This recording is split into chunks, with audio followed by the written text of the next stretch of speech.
And welcome back to the Off the Clock Show. You're joined once again with your host, Shawn Gervais from the OrbisX CRM, as well as Marshall, Mr. Marty Hill from Pints Polishing Podcast, as well as hyperClean Car Care Products. Hey, I had to throw a little emphasis in that one. mm-hmm. How you doing, man? Really appreciate it. Tip my hat. Yeah. That's it. Tip the hat. Yeah, it's been a minit, man. Yeah, I was away for a week there, and then I thought you'd come back all red and toasty. yeah. No, it just same old me. I know, but I am peeling a little bit on my arm here. Do you tan? I mean, though, but given your heritage, do you tan, or is it just not really ever? I tan. Yeah, I tan really well, but yeah, 7 days. I mean, six technically. Travel time and stuff. Six isn't like too much, but when we were living in the Caribbean, yeah, I get quite dark. But my wife too, she tans quickly, but then she kind of just stops at a certain level. But her brother, man, he was complaining. He's like, there's one part in his arm.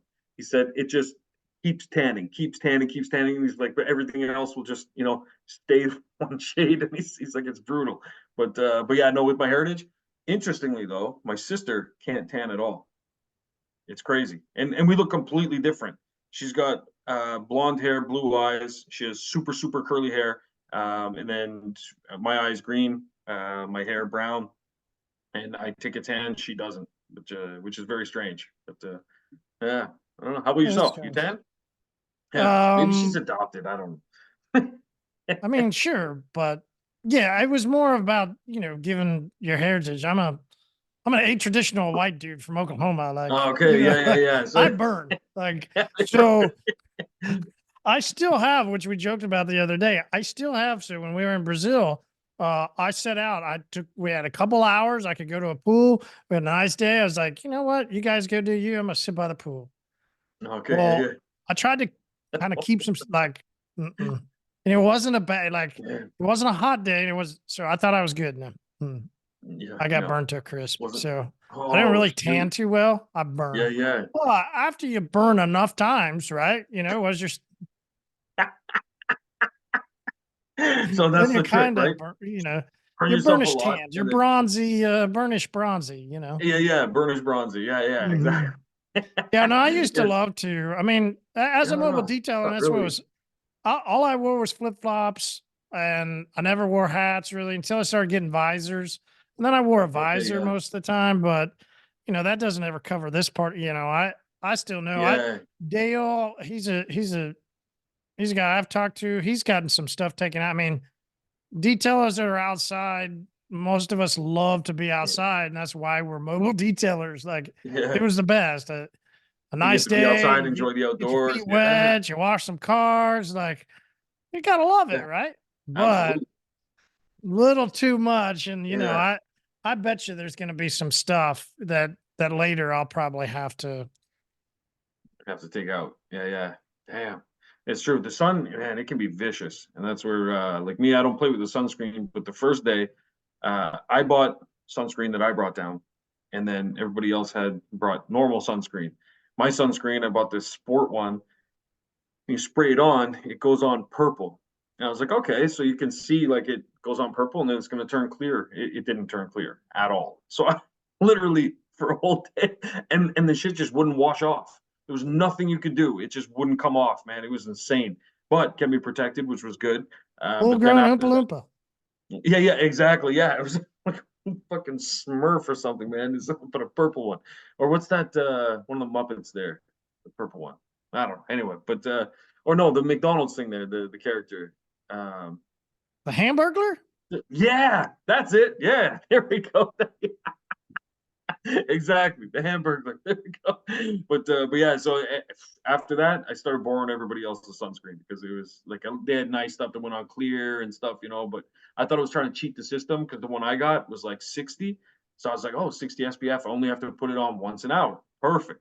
Everybody else had, like 30, and I was like, oh man, I have to put it on constantly. I didn't want to do that, but anyway, yeah. So but the advantage is you don't turn purple. So that was a big advantage. John, I don't know if 60 means that it's you get 60 minutes out of it. I'm not sure that's what that means. I think that's what it means. That's what I was told it means. I'm pretty sure it's. Is that not what it is? There's no way. There's Yeah, no I'm way. pretty sure. I'm pretty sure. It's my wife told me. She said, yeah, when it says 60, put it on once an hour. It's how many minutes you get. Is that not? What are you telling me right now? You Canadians up there. Yeah, maybe Come on, ours is man. different. You put it on once and you go throughout the day. You never worry again about it. No, that's madness. Yeah, do it that way, Shawn. Do it that way. Yeah. That's why you're One and hurt. done. One and done. One hit to it. Yeah, I don't know. Yeah, I kind of look normal, but like on this hand, you can see the difference. So that's where I had a bracelet. So you can see Yeah. you know. Yeah. Hey, but that is a good question for the group. They can let us know inside the group what that really means. Yeah, what is the 60 next to the SPF? What does that mean? I always thought, and that's cool if that's really the truth and that's the way it is. I Yeah, always thought it was like levels of protection, right? Like you're gonna be able to that's what block I out thought initially, 60 but something of right yeah, UV. Like that's what I always thought. that's honestly what I thought initially. And then my wife was like, "No, you idiot! It's how many minutes." And I was like, "What are you talking about?" I said, "It's the level of protection." She says, "Then why would anybody buy the 30?" She's like, "Why would anybody buy less Because protection?" some It's like, people want so this is that's great. And that's why I would buy ah, when I'm younger, I would have bought the 30 because I just don't want as much protection. I want mm, less protection. When I'm okay, older, right? you want Now more. I want as much as possible. Oh, So shit. I'm Okay, always I'm curious to see the responses in the group, and I'm gonna wait till I see the responses, then I'm gonna Google it and see what it is. That's what I'm gonna Google then you're it. gonna drop the bomb on her and be like, boom. Boom, exactly. Oh man, and well, the trick is there. You wait till the next time you have to get sunscreen, and then you're like, oh great, 60. I'm gonna get the more powerful one. And then she says, no, it's minutes. So you want to make a bet? Then you make a bet. See, that's how you get a new car or something. That's the trick, man. See, life hack. That's the. But yeah, oh man, yeah, no, it was a good trip, good time away, and at the same time, very productive. Man, it's crazy when you have time to just focus and drown out some of the noise and stuff like that. And so one area it helped is that first off, we have a really good group. They all help each other out, which is great. And I did check in here and there and monitored things, got a couple updates done while we were away, but primarily what it was supposed to do was just allow for some distraction-free focus time to plan out the next 24 months out of what we're doing for new features, as well as some additional bonuses that we have going on under the hood. As I mentioned before we started, we're doing like a massive network server upgrade and stuff like that. So it's a lot of big things happening, which is good. But it's hard to make those big things happen if you don't take the time to just buckle down and focus. So yeah, that was the word of my year this year was focus, and I wanted to make sure I set some time to do that kind of stuff. And like you guys are good. You have a team that does that with you as well. You guys will have your team meetings and stuff and go over things and plan. So if you don't plan, you plan to fail, right? So that's where yeah. Write that down. No, just kidding. Yeah, but while I was away, anything new happened with you on your side? Nah, nothing really, man. Tranquil. Pretty Tranquil's good, boring. man. Yeah, just getting through February. That's We're it. Yeah, almost to March, which means we're almost back to the start of the season. So, exactly.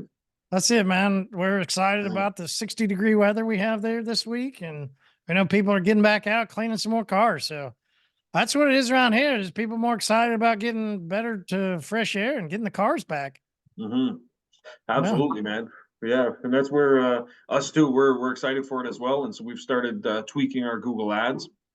We get really creative in the springtime because at least here, I'm sure it's different in places like Florida, but here a lot of the mobile guys start to come out of their hibernation, and they start to Mm-hmm. get geared up to do stuff. So what we do is we double and sometimes triple our ad spend because Google's an auction, right? So it goes based on whoever's going to pay the most for those clicks. So we'll ramp up our ad spend at a time when we're the busiest because it means that they have to pay more for their ads as well. And then at the same time, we Part switch a of lot. it. Yeah. Part of the Absolutely. game. Part of the game. And then he who hath most wins. And so, Don't hate and the we player, huh? exactly hate the game, hate the Google. And that's where we also change a lot of our strategy where we throw in words for mobile and stuff like that as well. And then when it's, their season's done around October, we take out all those, the mobile keywords and stuff like that. So it's just ways you got to get strategic, because business is war and we're at war, and that's that. You know what I mean? Like, we're here to make friends, but we're also at war, and we have to recognize that too. You know what I mean? Why do you think it is war? It's a good question, and I think it's war because it's money, right? Because it's money, yeah. That's it. But it really is at its core, for sure. But I also think a big part of it is the type of personalities of people that start businesses, like actual business owners, like actual entrepreneurs. We've talked about this many times, the difference between those people. And like my personality trait, I'm super nice guy, everything like that, but we've got an air hockey table in the house. Ask anyone that plays with me on that table. I'll be sweating. I'm all over the place. Who wants next? I get really competitive in certain circumstances. And so it's a character trait, I think, that's built in us, that, and I don't necessarily think that entrepreneurs have that built in them. I think that people that have that built in them become entrepreneurs. That's what I think. That's my thinking around it, because there are some people that they didn't choose the game. The game chose them, huh? Yeah, exactly. Absolutely. But I think it's true. It's one of the reasons why I always told people when anytime that, topics of like gold diggers came up or something, I said, I got to be honest. I said, I hope my daughters become gold diggers, 100,000%. They're like, what? And they were blown away by it. And I said, no, not in the literal sense, but more, I know that the man or woman that they'll be attracted to is going to have certain character traits if they've accumulated some form of, material success in the world, and those are the traits that I would want for them to protect my daughters. That's ultimately it.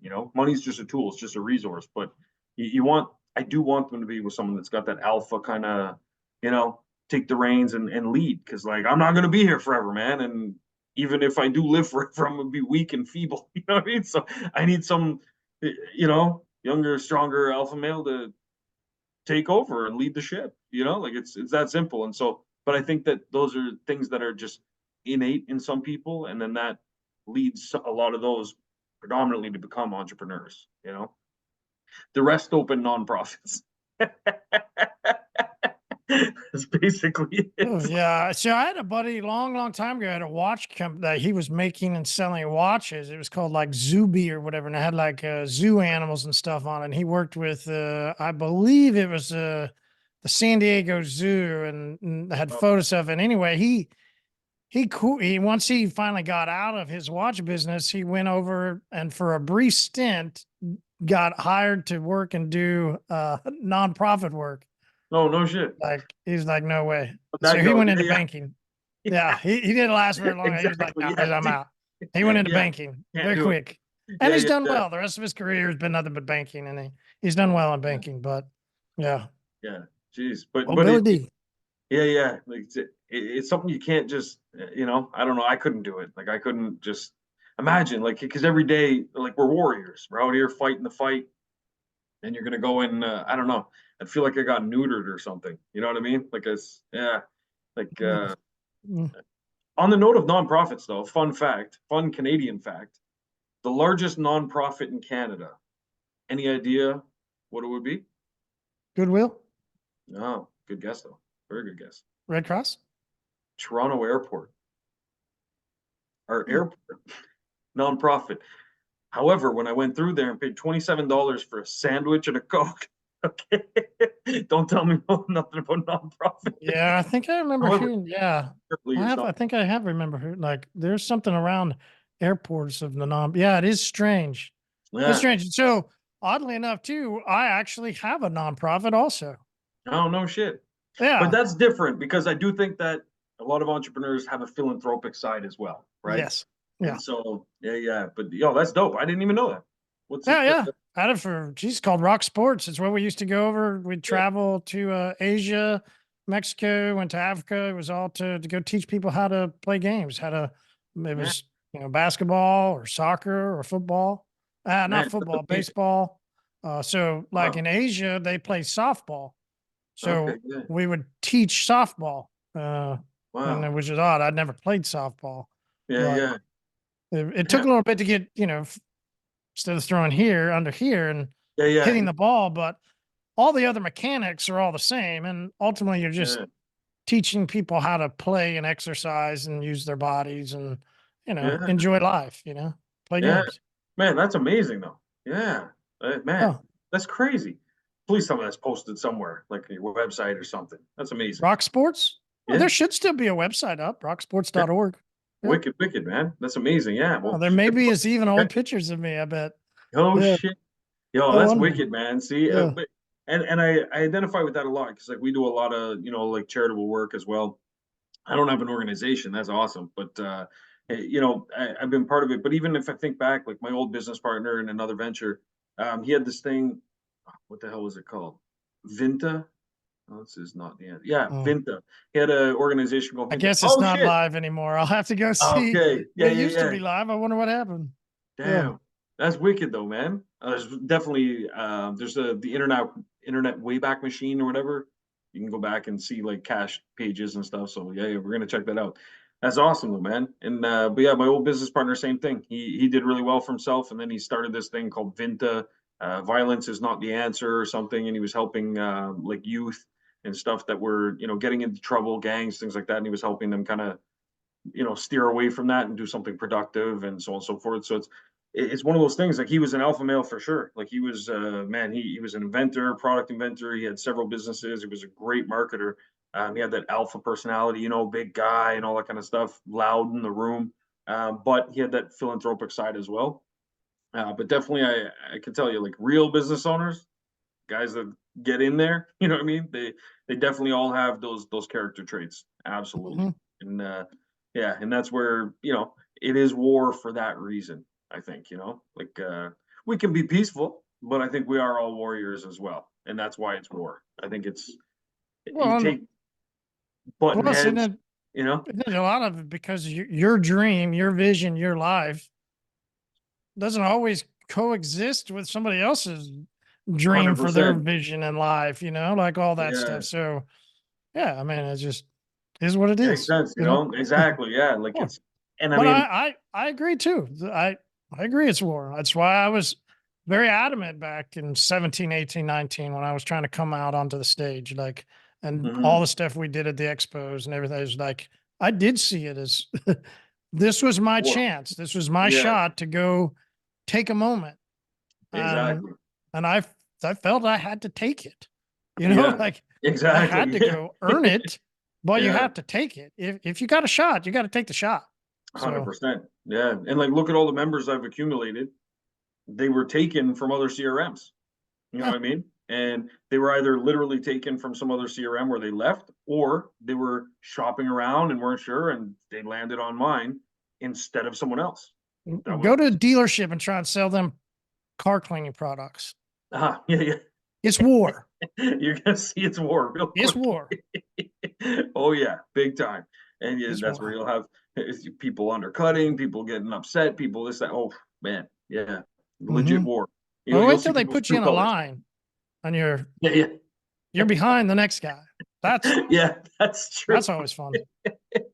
And it's like, okay, let's hear your pitch. Go, and then just like it's kind of like the auditions for movies, right? Where they're sitting in a room, there's 15 people all auditioning for one role. It's like, tell me that's not war. Where it's like, you want to go into more war is when you go to the front, and then you start working it through the finance department, the finance office, and when that money gets even more, the war gets even hard. Like it's more of a war. Like, but there it's more of a war of like the way it used to be with like, you'd be in a uniform and you'd stand up and everybody shoot once, and then now it's your turn. You shoot. Like it's a little bit more like that. Like, 10 paces to the back. Yeah, exactly. It's like, turn, ready? Exactly. It's not so animalistic, not so. They're wearing suits and they do it a little bit more professional, but it's still war. Still war. Exactly. Don't get yourself still war. Man, but that's where all those like books are key, like books on war or military type things that getting in that perspective, that mindset. There's a lot of overlap between those strategies and business, I think. Yeah, I agree. So an overlap. I love that you bring that up because that's kind of like the way I've thought of for my tip today. My tip today is an overlap. It's an overlap of a book. It's a story that I read out of a book, and many of us will recognize the story.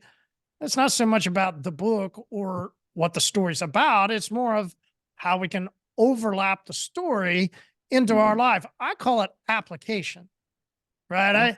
I've always found it interesting when people read a story that was written, let's just say 2,000 years ago, right? You kind of understand then, right? Like, hey, this is a story. Somebody was telling a story so that you could get a point. What that point is really open for interpretation because you have to take the story and put it into your life. It's not always like taking a square peg and putting it in a square hole, right? Like it's not. So application of a story, well, that holds truth to the story more than just talking about a story. So application of a story and putting it into your life, why does that happen, right? Like I got to ask this question to you. Do you consider yourself singular or do you have multiple aspects to yourself? Do you have one singular thought all the time, or do you have multiple thoughts on a regular basis? Definitely multiple. Multiple, right? Yeah. Do you have a singular emotion, or do you have multiple emotions that play out really sometimes within seconds? Right. I'd say definitely multiple. Yeah. There's layers to it. Yeah. There's layers.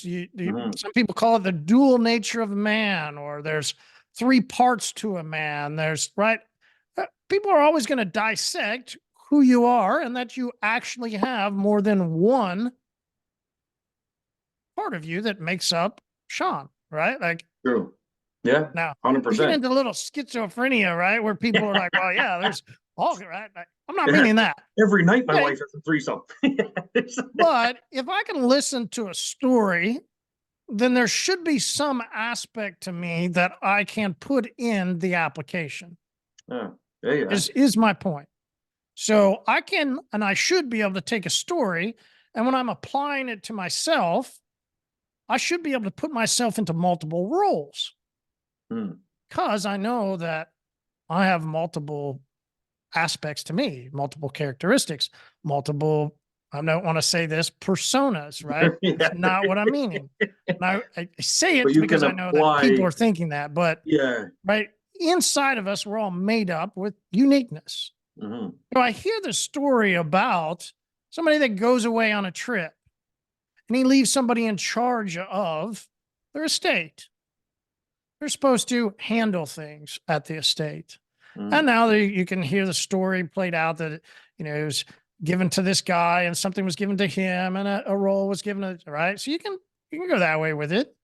And there is a story about that. And it's great to think about, okay, if I am somebody, because listen, there's a question that I was going to ask from Dylan. Dylan says, I'm wanting to take my business to the next level. What level is that, Dylan? Okay. So inside of a story, I can put myself in different levels because I could be at the guy that didn't do much, or I could be at the guy that, well, he talked around a lot about people, but didn't really get everything done. Or I could put myself into the position of the guy that got everything done and handled his business. And when I look at that story, I could go, yeah, but I don't work for somebody. And I think there is a big pitfall when we talk about somebody that has characteristics to be in the game, but the game just kind of chooses you. Yeah. Right? Like, I've really never considered myself bossless because every single one of my customers is my boss.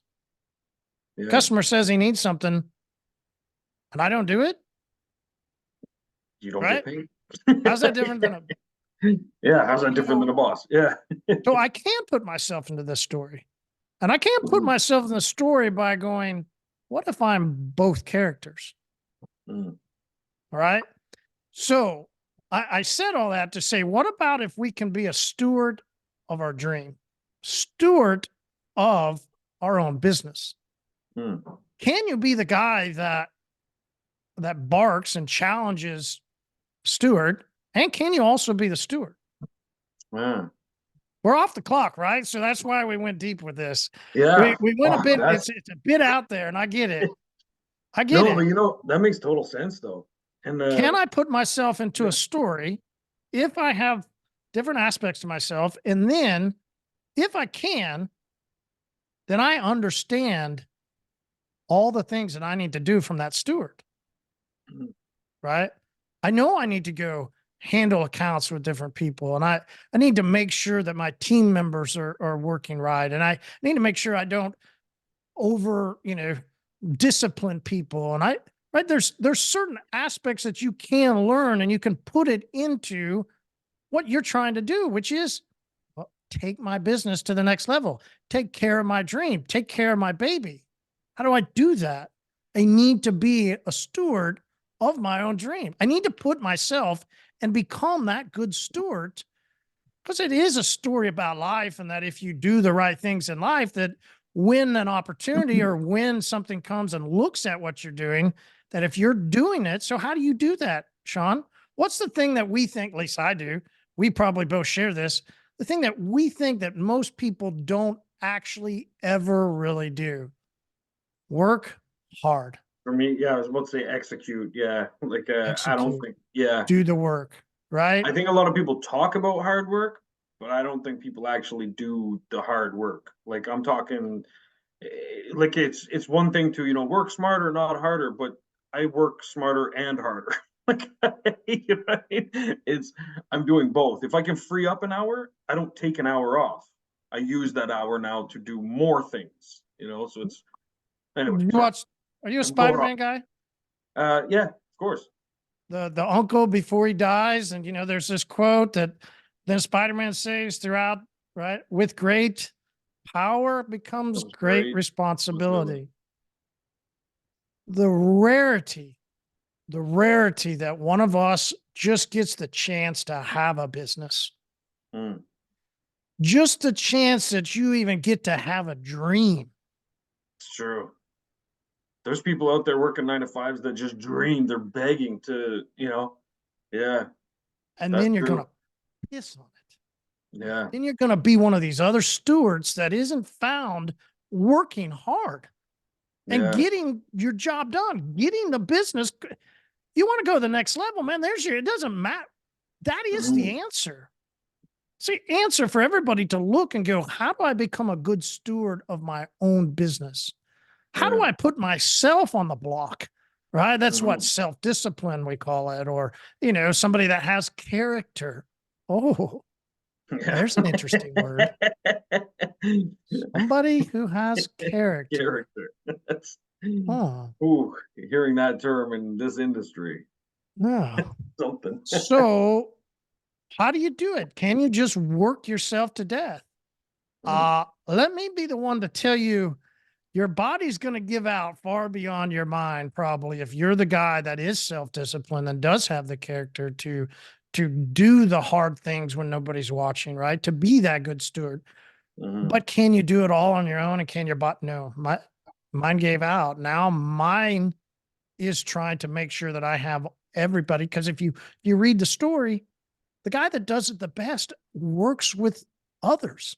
He doesn't do it all himself.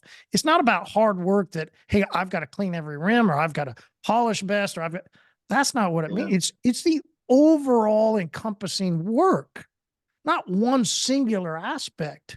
He did multiple things.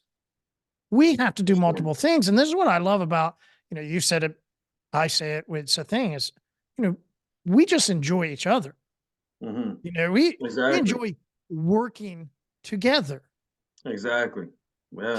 Here's the thing that I really want everybody to take out of the finish of this story, because you see that with great work comes responsibility. They even say in the end of this story, everyone who's been given something, much is required. You want to know how you can have a dream and take it to the next level and keep going? Is working with others who also have dreams and also want to go to the next level. And also, right? Yeah. The other people in the store that he works with, for us, we would call vendors. Mm-hmm.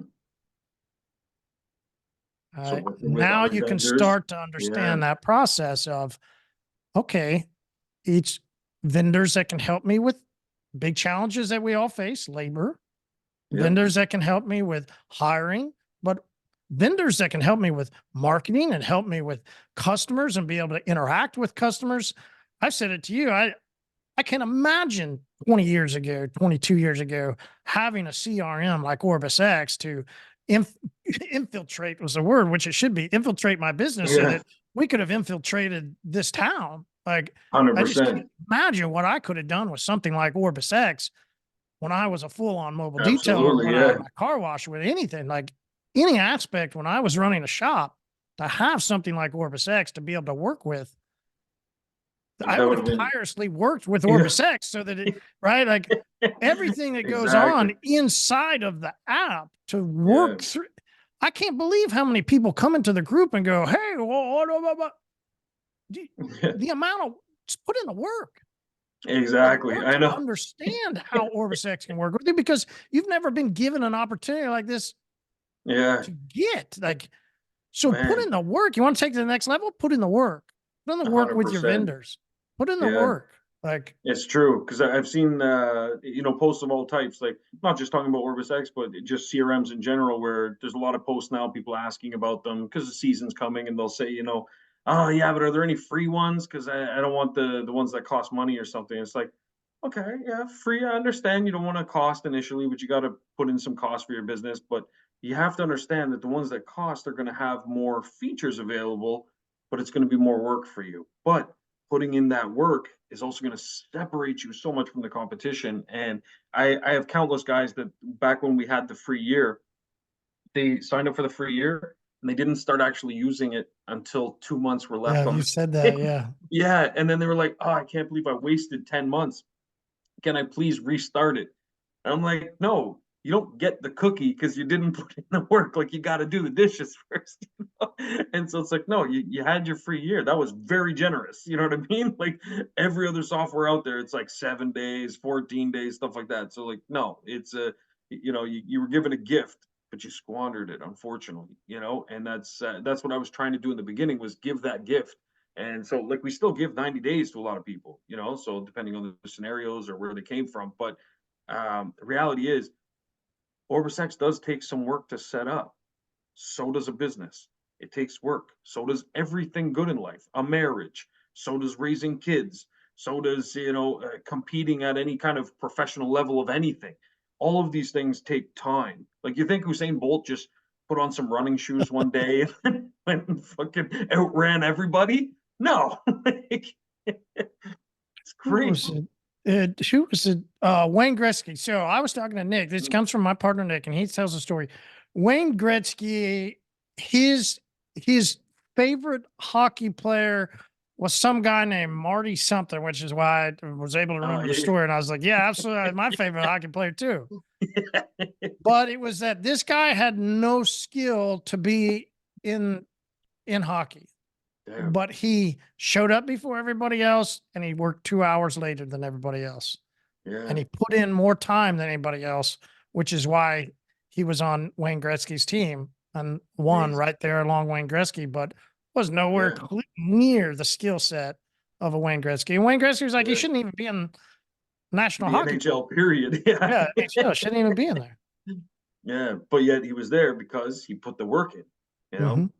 Absolutely. And I think that's a big takeaway, because one of the biggest things everybody always asks me, and even my new programmer, Jeff, when I was away, he had asked me, he said, I asked him, I gave him a task. I said, in addition to doing some coding stuff, I want you to also just check in on the group here and there. I fully planned on checking in, but I was like, maybe he'll check in, and I just kind of wanted to test the water so he could see what I do in a day typically. Right. Came back and he said the same thing everybody says to me. They say, how the hell do you do what you do every day? And I was like, look, man, there's nothing special about me. There's no extra hours. There's no special training I got. There's no nothing. I just put in the work. If something needs to be done, I just go do it. And then I plan the other things that have to get done and I do those as well. Some of it's good planning, sure, but that also comes with me putting in the work. I've taken, programs online. I've bought apps, all kinds of stuff to manage my time, learn how to manage my time, that kind of stuff. I had to put in the work just to learn how to go put in more work. You know what I mean? Like that's really putting in the work is where you learn how to work to put in work later. You're putting in work to put in anyway. But I've done a lot of those things, and it's just one of those things where you're just available. I'm available to do whatever work needs to be done, and it's more than a passion for me. It's not. It doesn't have to be OrbisX. I run multiple companies. I'm excited about putting in the work, not a particular company or brand or result. It's the overall result for me. I'm not attached to one particular interaction. That's why I don't get hung up on, how pretty the car looks and taking before and afters that look great on the gram. I could care less. For me, it's about everything else. I put in the work, make sure the customer's happy. I'm not doing it for the gram. I'm doing it to make the customer happy because, as you mentioned, the customer is our ultimate boss. That's what we're working for. Just like OrbisX. Why am I posting in the group so frequently and coding and dropping new features? Because all my members are my bosses. They expect it. That's what they expect of me. And it starts with me where I expect that of myself. So you can both be the teacher and the master at the same time, or no, teacher and the student at the same time, where I went away this week or last week to focus. I was in that moment being the teacher.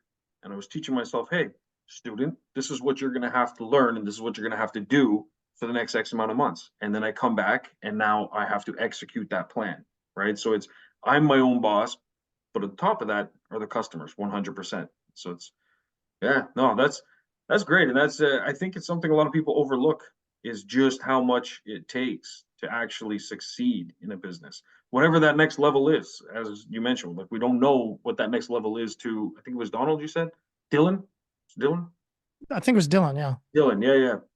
We don't know what Dylan's next level is, but whatever your next level is, it's always just going to take more work, more thought, more strategy, just more. Now I'm going to flip things up a little bit and piggyback off yours a little to transition into mine, because what I wanted to talk today about has to do with the multiple personality side of things. Oh, sorry, multiple persona side of things. I'll be very specific. Where a lot of people get into business and they think about their business a lot. They put a lot of thought into, what should my logo look like? What should my brand look like? Yeah, let me see some price lists. Anybody post their price lists? I want to see them so I can compare them and stuff like that. And we're so focused on that one personality of the business owner, of the service provider, the detailer. That's where our focus is. And we rarely put ourselves in the shoes of the person that we're doing all of this for, which is the customer, right? And I see it so many times. I was helping a guy with his landing pages and his pricing sheets and stuff like that. I was just giving some advice. They initially came over from one of the other people. Starts with a big U, should be a big L, but anyways, they came over. We helped them import all their customers. Great. Then we helped them start to import their services, and their service list was just, in my opinion, a mess.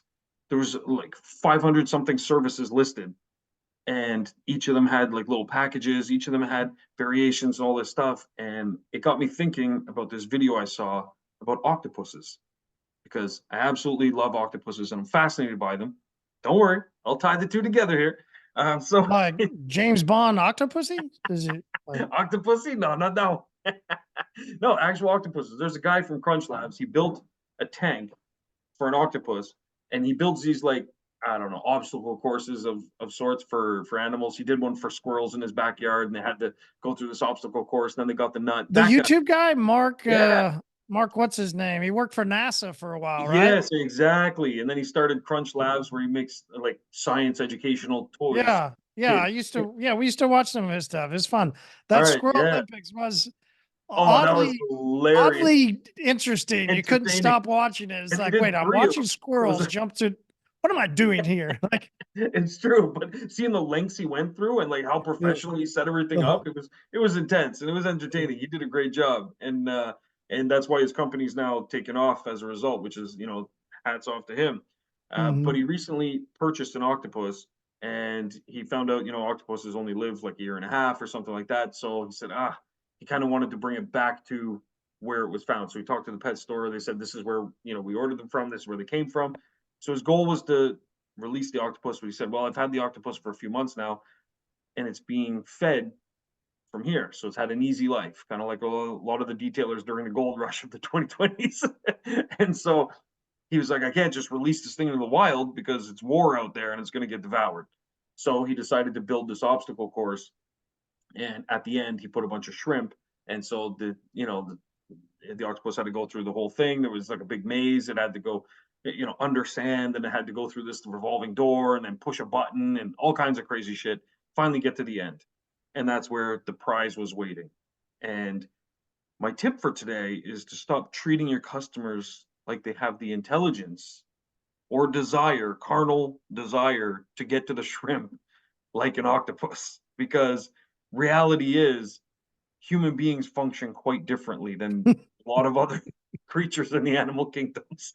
And I'm looking at this list from this person that exported from this other CRM, and we're importing it, and I'm looking at this massive list of shit, and then I'm looking at their landing pages, and I'm like, oh my God, if I'm a customer, you're literally going out of your way to build this obstacle course and then hoping the customer is going to navigate it to get to the end. And it's great to start somewhere, and that's a good starting place. But this was a well-established business that is doing okay, but is obviously looking for something more, which is the reason why they came over to OrbisX and left the previous CRM. They're looking for something more. They wanted the automation. They wanted to streamline things. That's going to solve a big part of their problem, absolutely. But there's also this other side of the problem where we're constructing these mazes for our customers, where it becomes really difficult to book things. It becomes difficult to figure out the packages and the price lists and so on and so forth. And it's the reason why, pizza places even make pizzas like Hawaiian pizza, and you can just order that. You don't have to think about the toppings. You don't have to, nothing. I'll take a Hawaiian pizza, and that's it, and you're good to go. You can just order those things. They could do it where you just build your own pizza every time, but they know how human beings think. And some reason in detailing in the industry, we've decided to go a different direction. And we're like, no, everything's customizable. We'll clean just one wheel if you want. And I'm urging everybody to stop assuming that your customer is going to navigate through that obstacle course, because you may think you're doing well because 20 of my leads made it to the end and they got the shrimp at the end of the obstacle course. But reality is, you didn't even hear from the 80 that decided to just jump ship and go somewhere else. 800. 800. Yeah, you're right. It's a lot. Yeah, you're right. That ratio was way too much in their favor. Yeah. Yeah, because I talked to a guy. I think I talked about this a couple months ago, where a guy had reached out and we were talking through some stuff, and he said he had really great results of people landing on his website, but that click-through rate was massive. Yeah. It was like, okay, let me see your whoa, no wonder. Yeah. Like, it was just overload, right? Like, way too much stuff, way too much, and too many words and too much going on. It's like, I would argue that, and I would argue that the cost savings of an extra employee or even virtual assistant, for those in the group, talk to Aaron if you want. He hired a virtual assistant.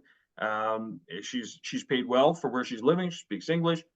She gets things done. She can handle bookings and things like that. But it doesn't cost as much as you might think to have someone play a role in your booking process, to play a role in helping the customer navigate that maze.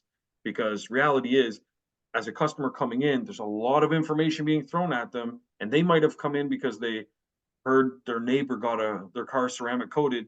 They're coming in with very little knowledge. You're throwing all this stuff at them.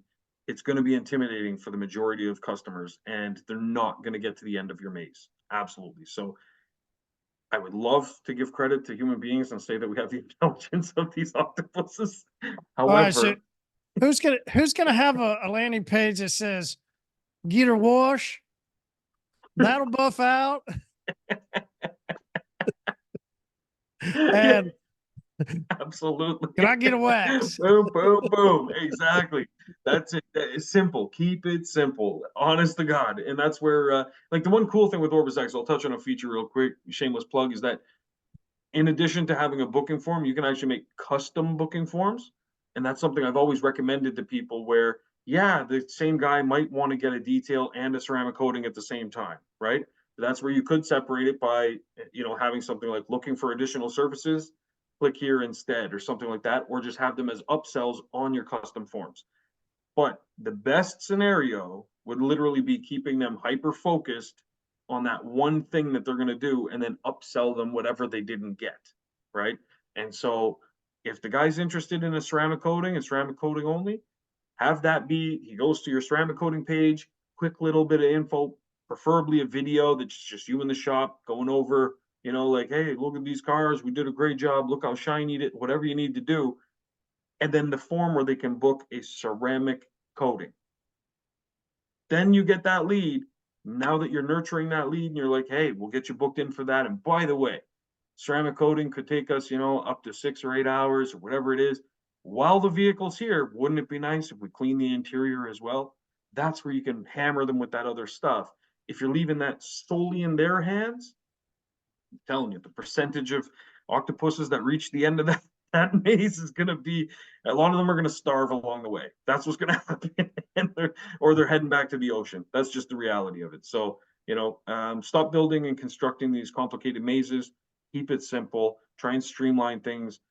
Offer less online and more with your mouth when you're talking to them, and close them on those things because you are your biggest asset. Absolutely. So, yeah. Man, great tip. Love There it. we go. Thanks, man. Yeah, dude. All started from watching octopuses. At first, you were like, "What the fuck?" Okay, Shawn lost it on vacation. I don't know if he came back with too much tequila or what happened.